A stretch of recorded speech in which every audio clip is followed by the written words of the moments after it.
In past years, it's been popular to think of the imagination as something that an individual possesses. Well, if that's true, how is it that more than one people imagines the same thing at roughly the same time?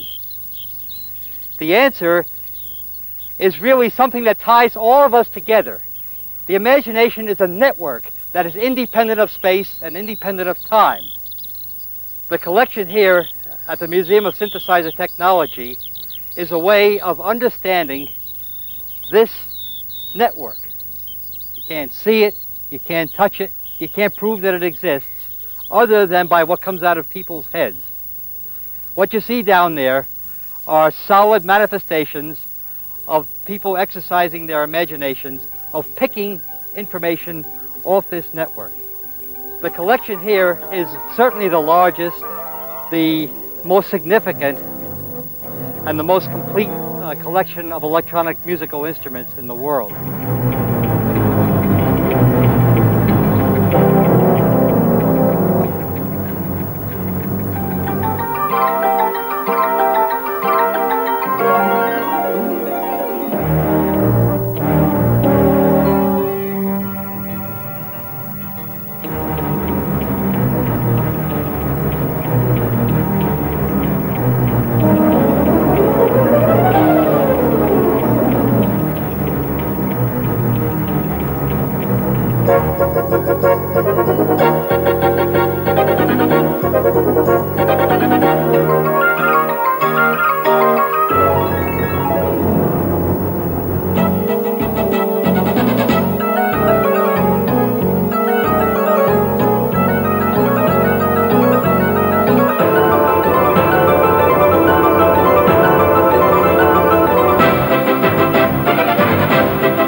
The museum is now open. Welcome and enjoy.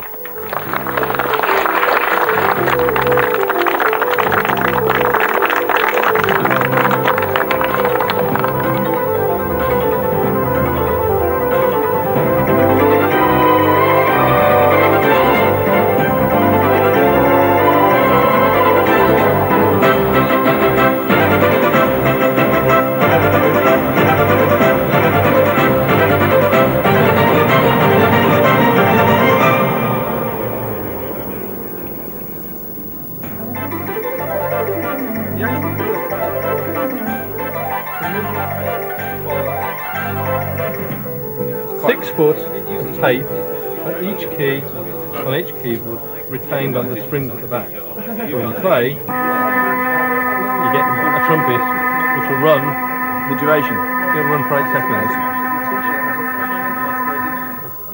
seconds. Well, this is the man behind this incredible place, Mr. Martin Newcomb, and I think we really ought to discover, Martin, how on earth, why on earth, when on earth did you come up with this amazing notion? How did you...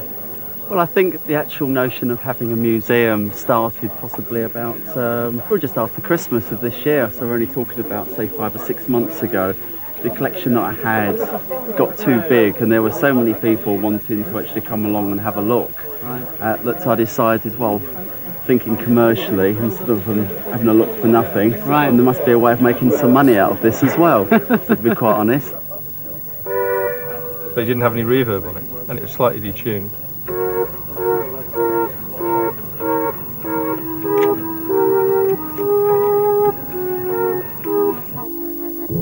Let me take you down, 'cause I'm going to Strawberry Field. Nothing is real, and nothing to get hung about. Strawberry Fields forever. Ask any man in the street to name a synthesizer, and it's almost certain he'll say Moog, or probably Moog. Bob Moog has not just been the mentor for this entire field of musical endeavour, But for the last 30 years, he's continued to act as its devil's advocate, its advisor, its observer, and its father confessor. He's not actually seen this collection before, but ladies and gentlemen, Mr. Bob Moog. Well, it's what I thought, but it looks, when you finally see it, it's looks like about 5 times what you thought. Yeah. It goes on forever. The Moog corner starts there and goes around over there. Looks like Analogue Heaven. No one I think is in my tree. I mean it must be high or low. That is you can't, tune in, but it's alright. That is I think it's not too bad.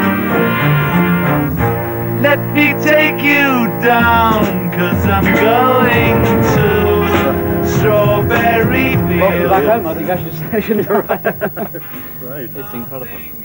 Bob, I think my first question is really, did you ever, in your wildest dreams, when you were starting to build these instruments years and years ago, think that this is what it would come to? No, in fact, we didn't think much of anything. Everything we did for fun of it. Yeah. Had no idea where it would go. Right, because obviously your pioneering work in this has produced this whole field of music.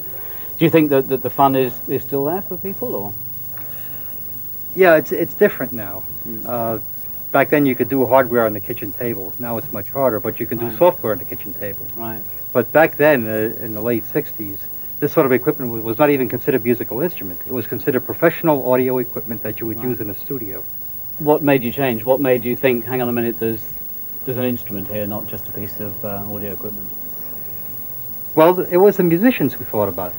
No one in particular at that time. There were several dozen, maybe 100 musicians who said, we really like something that we can carry around and play on the gig. Mm-hmm. I said, play? This is studio equipment. No, we want something, it's got a keyboard. We want something that we can set up and do a 3-hour session with and walk out with. Right. That was the beginning of the Mini Moog. And once we designed the Mini Moog, we decided to try and show it at the Music Merchants Convention. That was a bit strange for those music merchants back then. None of them thought that stuff like this with knobs and patch chords and words like oscillator and envelope, would sell to musicians. I mean, they didn't understand it. How could the musicians understand it? But the musicians understood it right fast, and from that the music merchants learned. Walter Carlos and Switched On Bach obviously was a very, very important moment in your and Synthesizer's It certainly was. career. I've always had a feeling, in a way, that because of his incredible musicianship, he planted the seed in people's minds that the synthesizers in that time, in the mid-60s, could do far more than they actually could do. Were you aware of this? When Switched On Bach came out and the reception it got, did you think, oh my God, now I've got to build what people think I've already built, or what was your reaction? That's not exactly the way we thought about it. We recognized that Carlos had a unique talent, and the music that came out was a result of his unique talent, and the instrument was just a tool for manifesting that talent. Other musicians had talents too, but in different directions. What happened in the 60s, 69 and 70s is that a lot of other music producers figured, well, Carlos was successful and Carlos used a synthesizer, therefore the synthesizer is the gimmick. And if I get a synthesizer too, I can be as successful as Carlos. You'd be surprised how many music producers thought that, how many records were put out in the late 60s, Moog this, Moog that, and most of them flopped because the talent wasn't there, the vision wasn't there, and just the chops, the knowledge of how to use a system like that wasn't there. How did musicians respond to this baby over here?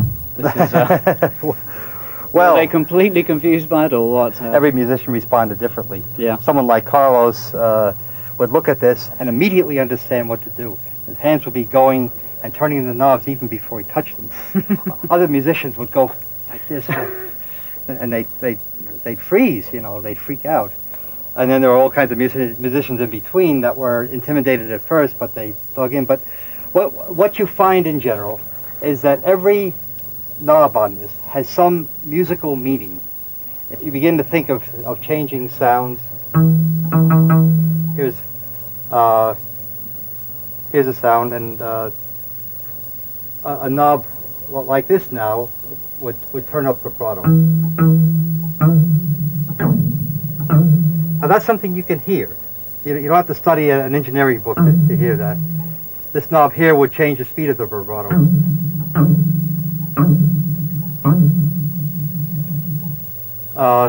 This whole device you think of as a device that creates a vibrato. It happens to be called a modulating oscillator. Modulation means to vary rapidly. Here's a device called a filter. This is a device that lets through certain harmonics and cuts out others. And if I were to open the filter a little bit, you can hear more and more of the harmonics.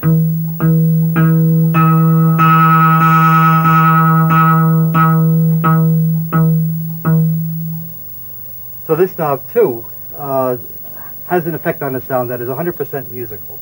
And you just get to know what that knob does, and after a short time, you begin to reach for it instinctively. Our first customers were experimental musicians in universities and in private studios. The next group of musicians to adopt the use of a system like this were the commercial music producers. And what they found was that they could, for the first time, they could take a sound and tailor it anywhere in the spectrum, from a completely conventional sound that sounded like a violin to something completely freaky and new, or anywhere in between. You know, they could impart just the right degree of humor or strangeness or familiarity to it. What year would this have been built? This looks like several years. It could have been as early as 1967 and as late as 1977. So you would have actually built part of this? I wouldn't be surprised.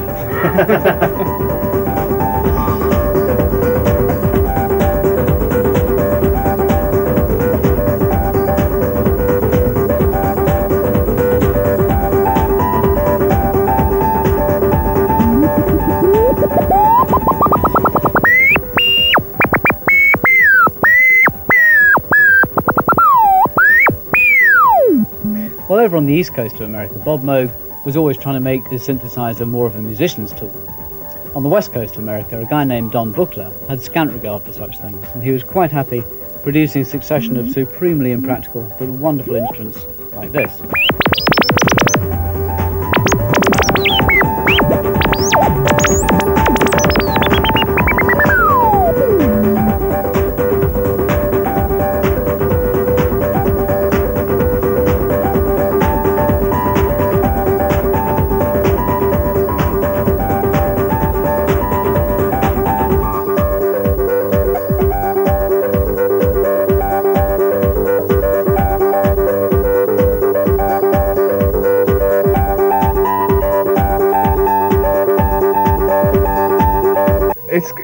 It's everything you touch, you know.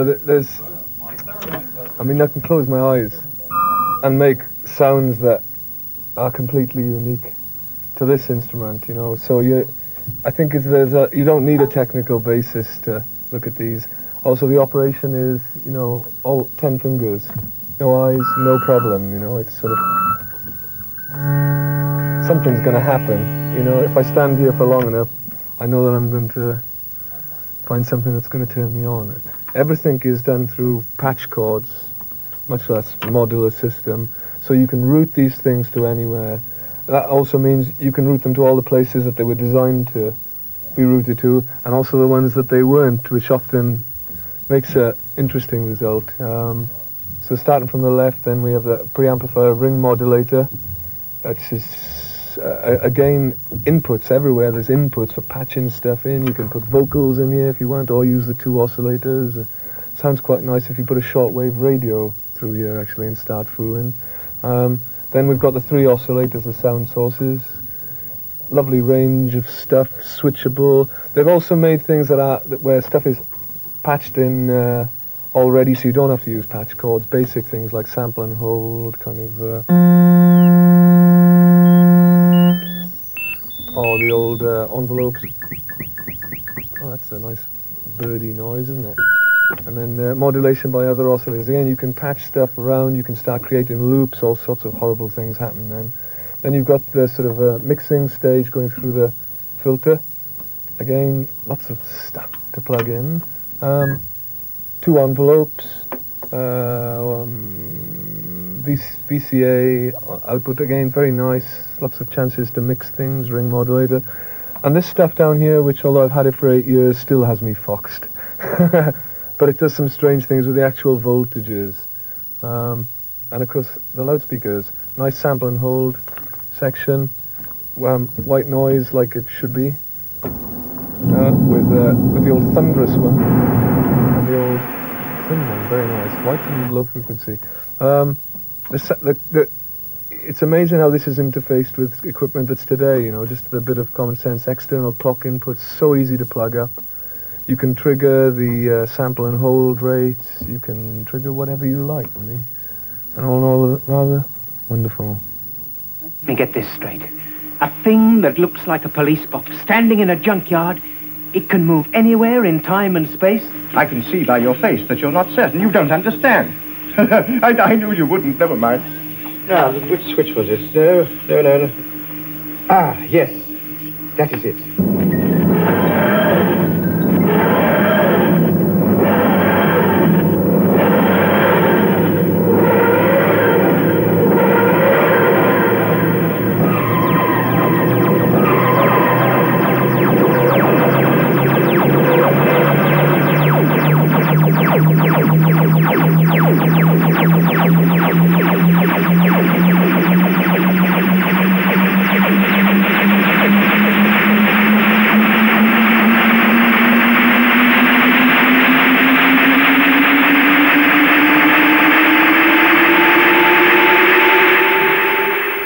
America, with ARP, Moog and Buckler, didn't have the monopoly on synthesizers in the 1960s.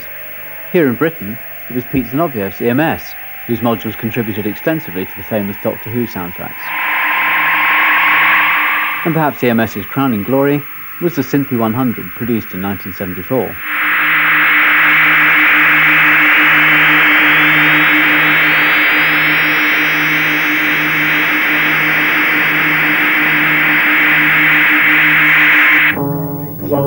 I came into this, first, as anyone who ever saw this beast, from dreaming of it. This is the oscilloscope we find here. There's a frequency meter. We got the sequencer there, the display of the rim memory. We got 4 low-pass filters, 4 high-pass filters. We got 12 oscillators, of which I think 8 are mainly for audio purposes, and 4 are for modulation. We got an octave filter bank, we got ring modulators. If you still want to use it today, the sequencer with its 256 events doesn't make any sense at all. You just can leave this away. You don't need the keyboard because you can MIDI-fy the thing and control it by a MIDI keyboard.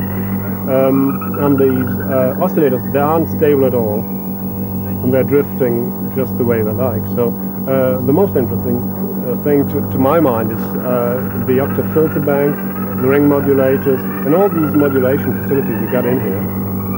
The thing is, you can connect everything in here with anything you like. All these parts of it are interchangeable, and you do this by just putting one of those pins here and one of the holes there. And you see it's a lot of holes here. I don't know how many. It's about 9,600 of them. It's a lot of searching when you program it. It's just really great for making noises, bizarre noises of any kind.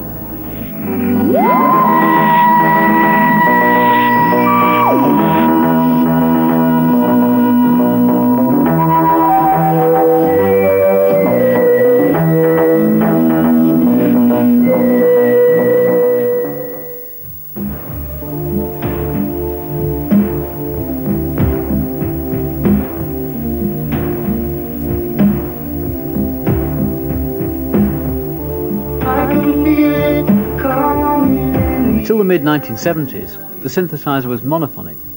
You could play one note at a time, and that was that. The Holy Grail was polyphony, 2 voices, 4 voices, 8 voices even. And what made polyphony feasible was the use of microprocessors, computer chips.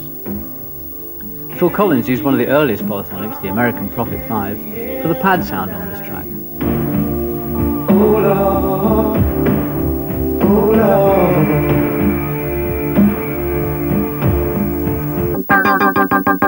Meanwhile, the Japanese had also twigged that microprocessors could be harnessed for the musical cause. And soon players from all over the world were breaking their backs, heaving around another monster, the CS80 from the mighty Yamaha.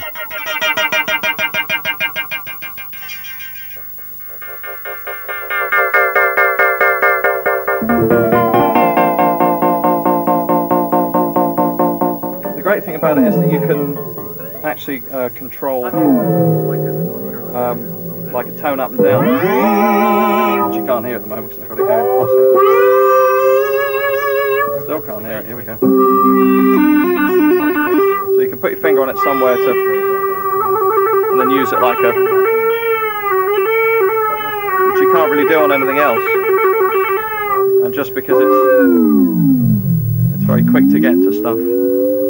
I think most people use the pitch wheel for sort of more, because it wasn't a definite tone, it's quite difficult to get it exactly right. And it also has a strange thing of kind of reverby, echoey type thing, which is very odd, which I'd never heard on any other synth still.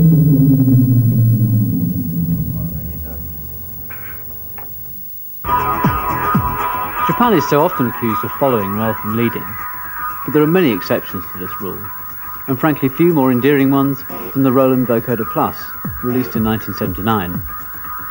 When you speak into the microphone, the vocoder takes the sound you're sending down into the microphone, namely your voice, and encodes the sound that the keyboard is generating.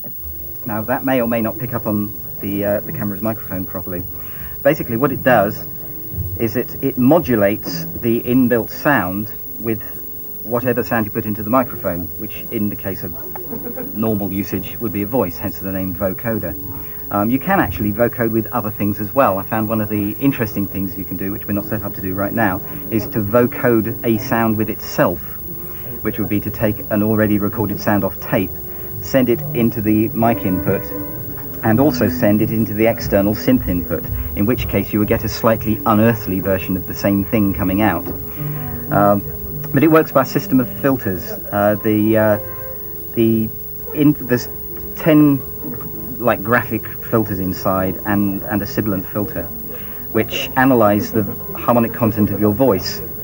They then copy the VCA movements of that and exactly reproduce it on a second set of graphics applied across the output of the sound that this generates. Now where this sound gets its original thing is from the strings. It also, because it also functions as a basic string synthesizer, so the normal string sound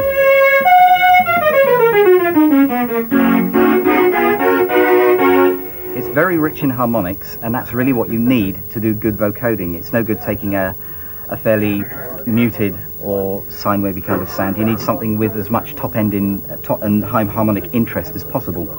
There is a technique involved in this. A lot of people say that vocoders are great for people that can't sing, and it's actually a bit of a myth, because the vocoder will actually respond very differently depending on the note you sing.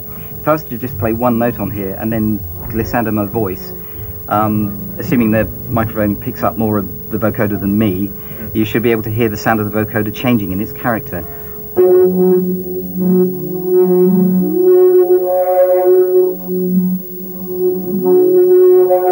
It's actually picking up different harmonics. So you can actually highlight, if you're playing chords, you can actually highlight notes within the chord by singing the note you wish to highlight. So, in the case of that C chord, if you want to highlight that note, you sing the E. If you want to sing, highlight the C, you sing the C, and the C comes out all the G, C, E, C, G. So it actually gives you a lot of control. So being able to sing does definitely help. I can't sing at all, but at least I can hit the note that I want to.